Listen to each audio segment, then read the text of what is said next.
আজকের লেকচারে আমরা শুরু করব রিকোয়ারমেন্ট ইঞ্জিনিয়ারিং এর গল্পটা। গত লেকচারে আমরা যতগুলো মডেল আছে সফটওয়্যার ইঞ্জিনিয়ারিং এ সেটা কিন্তু আমরা অলরেডি দেখে নিয়েছি।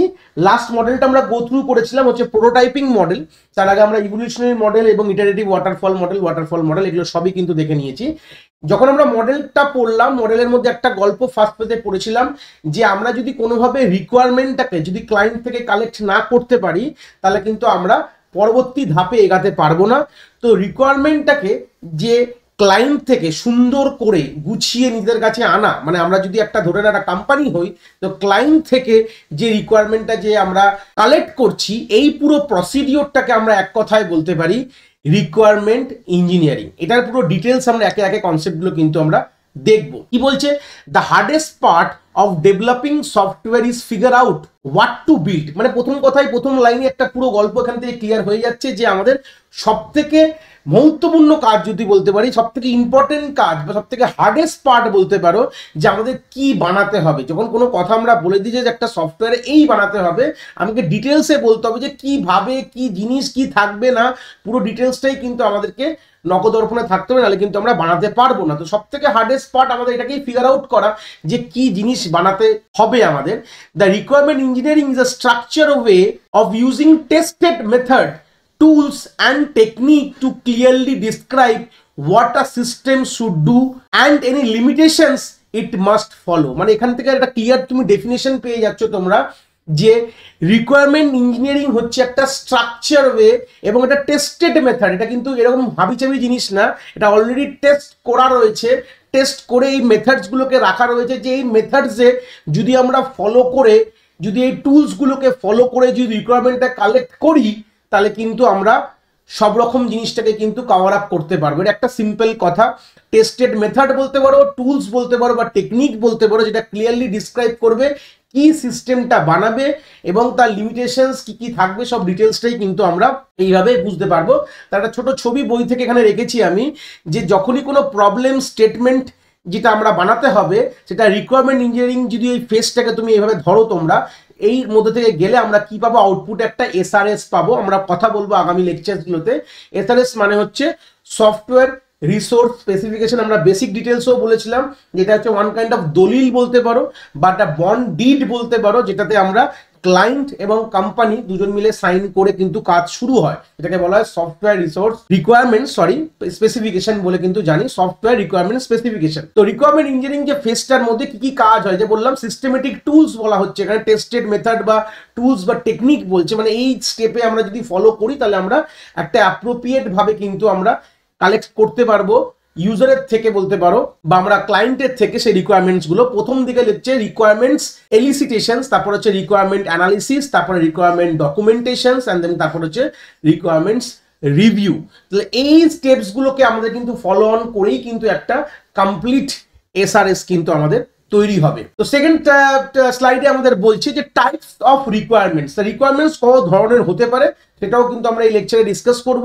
প্রথমে বলছে আমাদের নন রিকোয়ারমেন্ট, যেটা অলরেডি আমরা জানি, সেই রিকোয়ারমেন্টস গুলো যেটা স্টেক হোল্ডাররা জানে যে কি বানাতে হবে। যে কোনো জিনিস যখন বানাতে হয় তখন তার আইডিয়া থাকে যে আমি কি বানাতে চাই, তো সেটাকে বলা হয় নন রিকোয়ারমেন্ট। যেটা দেখতে পাচ্ছ already known to the stakeholder. Stakeholders মানে হচ্ছে ক্লায়েন্ট সাইডে যারা যারা শেয়ার হোল্ডার রয়েছে, যারা কোম্পানিটা চালাচ্ছে। ধরে নাও নেসলে যদি একটা কোম্পানি হয় বা ম্যাগি যদি একটা কোম্পানি হয়, তার কিন্তু অনেকগুলো যাদের বলতে পারো সিইও সিটিও যারা রয়েছে, যারা স্টেক হোল্ডার শেয়ার হোল্ডার যারা রয়েছে, তারা অলরেডি জানে যে আমাকে সফটওয়্যারে এই জিনিস থাকতে হবে। তো সেগুলোকে বলা হচ্ছে নোন রিকোয়ারমেন্ট। তারপরে চলে আসে হচ্ছে আননোন রিকোয়ারমেন্ট, যেটা কিনা অলরেডি যেটা forgotten by the stakeholder because they are not needed right now. মানে এরকম হতে পারে অনেক কিছু রিকোয়ারমেন্ট যেটা পরবর্তীকালে দরকার, এখন দরকার নেই, বা কোনো স্টেক হোল্ডাররা ওটা ভাবেইনি বা ভুলে গেছে, এরকম ধরনের রিকোয়ারমেন্টসগুলোকে বলা হচ্ছে আননোন রিকোয়ারমেন্টস। আরেকটা হচ্ছে আমাদের তিনটে টাইপের মধ্যে একটা টাইপ হচ্ছে আনএক্সপেক্টেড রিকোয়ারমেন্টস। কি বলছে, the stakeholder is unable to think of a new requirement because they have limited knowledge of the area. তার মানে গল্পটা এখান থেকে কি আসছে, যে ক্লায়েন্ট যে সফটওয়্যারটা বানানোর জন্য একটা কোম্পানির কাছে গেছে, যারা এগুলো বানায়, যেরকম ধরে নাও টিসিএস এর কথা বলছি, তো ধরে নাও এরকম কিছু রিকোয়ারমেন্টস হতে পারে যেটা ক্লায়েন্ট নিজেই জানে না। তার কাছে সেই আইডিয়াটাই নেই যে এরকম ধরনের কিন্তু হতে পারে, এরকম ধরনের একটা আইডিয়া হতে পারে বা এরকম জিনিস থাকে, কেন কি তাদের কাছে সেই ডোমেনের স্পেসিফিক নলেজই নেই বলে। তাহলে এরকম ধরনের যদি কোনো রিকোয়ারমেন্টস আসতে চলে বা এরকম রিকোয়ারমেন্টস থাকে, সেগুলোকে বলা হচ্ছে আনএক্সপেক্টেড রিকোয়ারমেন্ট, যেটা পরবর্তীকালে জানলাম এরকম হতে পারে, বা ট্রেন্ড যেভাবে যাচ্ছে সেভাবে নিলাম। যেরকম সিম্পল কথা, এখনকার দিন আমাদের চলছে হচ্ছে artificial intelligence and machine learning এ। তো আমরা যদি সফটওয়্যার যে কোনো বানাই তার মধ্যে যদি এই এআই ইন্টিগ্রেশনটা রাখি তাহলে কিন্তু আমাদের জন্য অনেক ভালো। বাট যদি একটা ক্লায়েন্ট এই কনসেপ্টটা জানেই না যে এআই দিয়ে যদি কোনো জিনিস বানানো যেতে পারে, বা মেশিন লার্নিং যদি থাকে বা ডিপ লার্নিং থাকে, তাহলে কিন্তু ওদের কাছে এই আইডিয়াটাই নেই। তাদের কেন কি ওরা এই ফিল্ডে এদের নলেজই নেই, তারা একটা বিজনেসম্যান। তো অবভিয়াসলি এরকম ধরনের পরবর্তীকালে যেটা যারা কোম্পানি তারা বললো যে না আমরা যখন বানাবো আপনাকে এই একটা ফিচার্স দিয়ে দেবো যেখানে এআই একটা পার্ট রোল প্লে করবে। এরকম ধরনের আনএক্সপেক্টেড রিকোয়ারমেন্টস গুলো কিন্তু আমরা একটা রিকোয়ারমেন্টস এর মধ্যে কিন্তু আমাদের থাকে। এর পরের স্লাইডে আমরা দেখবো যে ডিফিকাল্টিজ অফ রিকোয়ারমেন্টস ইঞ্জিনিয়ারিং, কি কি ডিফিকাল্টিজ আমরা এখান থেকে নিতে পারি, সেটা কিছু পয়েন্টস এখানে কভার আপ করেছি এই লেকচারে। ফার্স্ট যেখানে বলছে requirements are difficult to uncover, কিছু ধরনের এরকম পোর্শন রয়েছে যেরকম হচ্ছে nobody give the complete requirement at the first time and if they do then the requirement are also incomplete। মানে প্রথম কথা, একটা কথা এখানে প্রথমেই রয়েছে যে রিকোয়ারমেন্টটা যেটা আমরা দরকার আমাদের ক্লায়েন্টের থেকে, যদি কোম্পানি আমি নিজে হই, তাহলে প্রথম দিকে প্রথম ফেজে সব থেকে বড় ডিফিকাল্টি যে সবকিছু কিন্তু একবারে আমাদের কাছে আসে না। সব রিকোয়ারমেন্ট কিন্তু ক্লায়েন্ট একবারে এসে বলে না, কেন ক্লায়েন্টের অর্ধেক নলেজই নেই সেই জায়গায়। তাহলে এটা কমপ্লিট কথা এখান থেকে পাচ্ছ যে nobody gives the complete requirement at the first time. মানে কখনোই কোনো ক্লায়েন্ট এসে পুরো গল্পটা খুলে কখনোই সে বলতে পারে না, কেন তাদের কাছে সেরকম নলেজই নেই। মেন প্রশ্নের একটা কথা।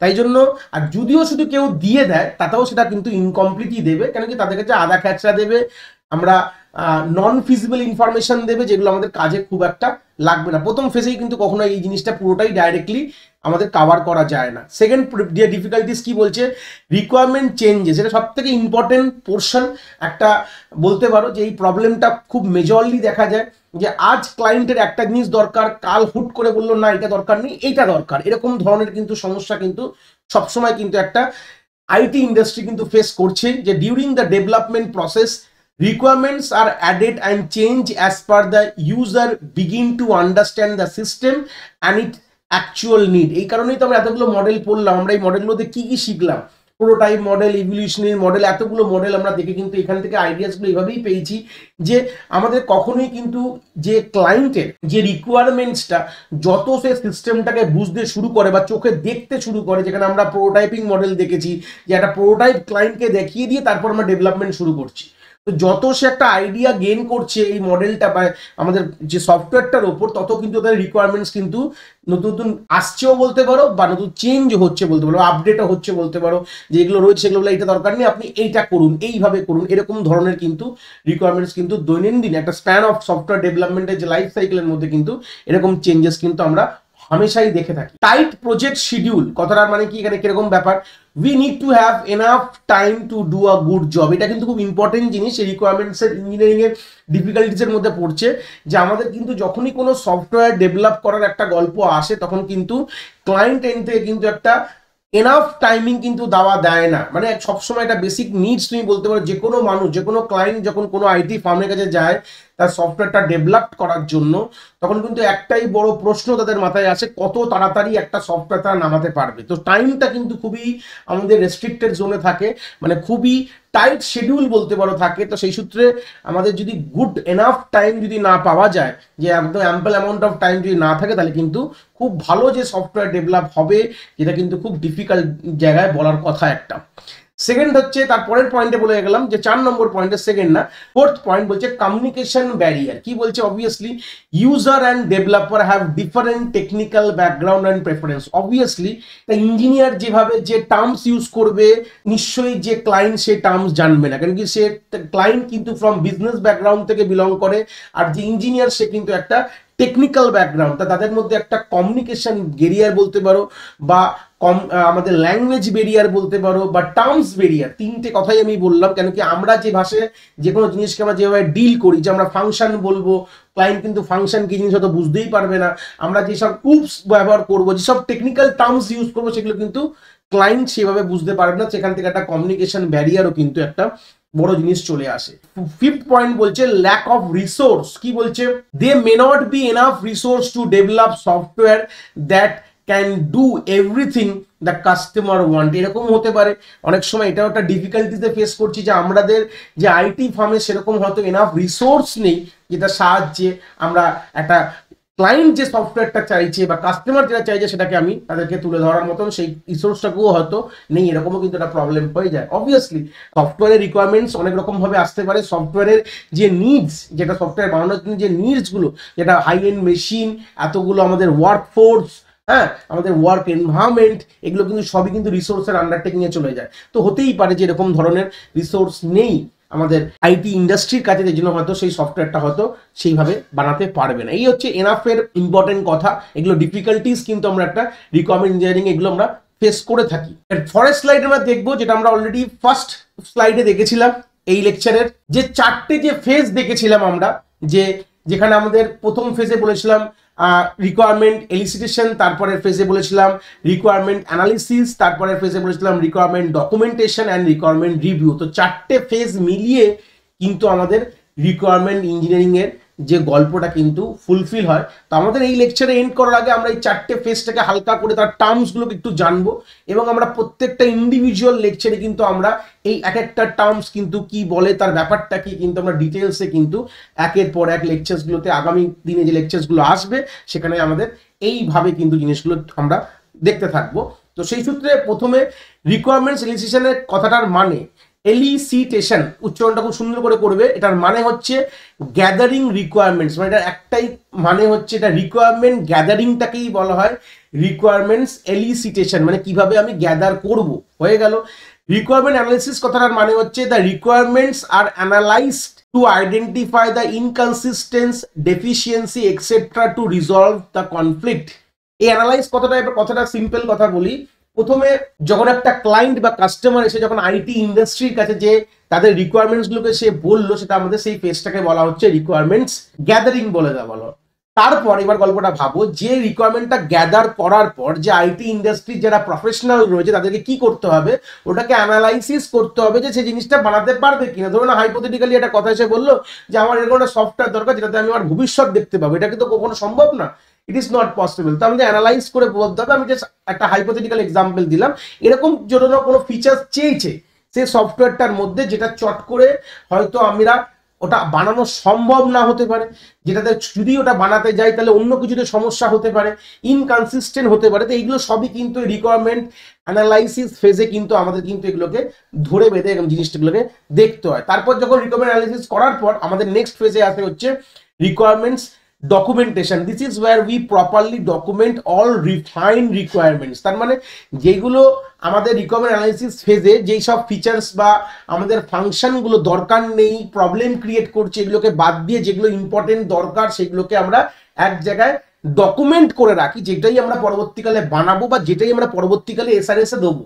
এসআরএস মানে হচ্ছে যেটা আমরা একটা ডিড, যেটা বারবার বলছি আমরা এই ফেজে গিয়ে শিখবো পরবর্তীকালে, যেটাতে আমাদের কি লেখা থাকে যে আমরা কি কি জিনিস বানাবো, মানে এই সফটওয়্যারটা যে বানাবো তার মধ্যে কি কি ফিচার্স থাকবে, পরবর্তীকালে কি কি ফিচার্স আনবো, সবকিছুই কিন্তু আমাদের এই এসআরএস ডকুমেন্টের মধ্যে লেখা দেওয়া থাকে। লাস্ট পেজ বলতে পারছো requirements review. The review is carried out to improve the quality of SRS. তাহলে রিভিউ করতে হবে, যারা এক্সপার্ট রয়েছে, এক হচ্ছে আমাদের আইটি ফার্মের যারা এক্সপার্ট, তারা ওটাকে রিভিউ করবে যে এই ফিচার্সগুলো কিভাবে এগুলো রাখা দরকার, কি দরকার না, এগুলো করে একটা রিফাইন এবং বেটার গুড কোয়ালিটি কিন্তু এসআরএস কিন্তু বানানো হবে। তো এই প্রত্যেকটা ফেজ কিন্তু আমরা একের পর এক লেকচারে ডিটেলসে এখানে আমরা জানলাম যে এই ফেজে এই কাজ হয়, বাট কিভাবে হয়, কিভাবে কি করা হয়, সেগুলো আমরা এক একটা লেকচারে কিন্তু আমরা এক একটা পয়েন্ট কিন্তু আমরা কভার আপ করবো।